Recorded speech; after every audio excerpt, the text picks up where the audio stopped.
তোর বাপের বাড়ি থেকে টাকা আনবি, তোর বাপের বাড়ি থেকে টাকা আনবি, সেই টাকা দিয়ে আমি হসপিটালের বিল দিমু। সংসার চালাই এত কিছু আমি করতে পারবো না।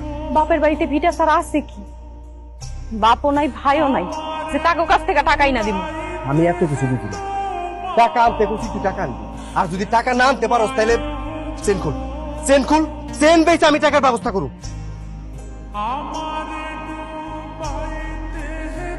আব্বা তোমার সবসময় কেন তোমারে?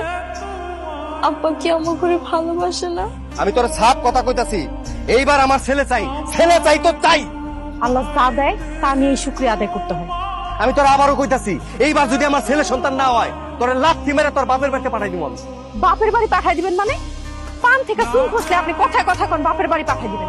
আমি মাইয়া দেখে আপনার মতো মানুষের সংসার করে গেলাম, অন্য কোন মাইয়া হইলে কপালে সাকার বাড়ি দিয়ে চলে যেত। কি কইলি তুই? ঠিকই কইছি।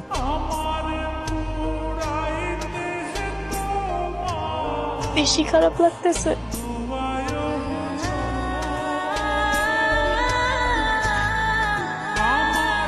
আব্বা তুমি আইসো, কি হয়েছে?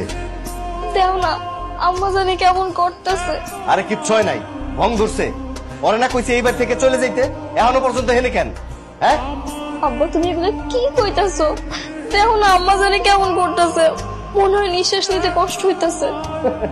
হ্যাঁ বলে নিঃশ্বাস নিতে পারতেছে না। তোর মায়ের হলো কই মাছের প্রাণ, এত সহজে তোর মায় মরবো না। আব্বা অন্তত পক্ষে এখন তুমি এগুলা কইও না, একটু ডাক্তার কাছে নিয়ে যাও না, আমার তো খুব ভয় লাগতেছে। আরে যন্ত্রণা, আমি কি বিপদের মধ্যে পড়লাম। এখন আমি ডাক্তার পাবো কই? আর সে হসপিটাল হলো সেই সদরে। তোর নানিরে খবর দিতাছি, সে আসুক আগে। না নিলে না হয় তুমি পরে খবর দিও, তুমি না হয় এখন লেখা কয়টা ওষুধ এনে দাও, আমার খুব ভয় লাগতেছে। আবার কয় ভয় করতেছে। ভয় পাওয়ার কি হইলো? বারবার যে কইতাছি তোর মায়ের কই মাছের প্রাণ, এত সহজে সে মরবো না। আর ডাক্তার না পেলে আমি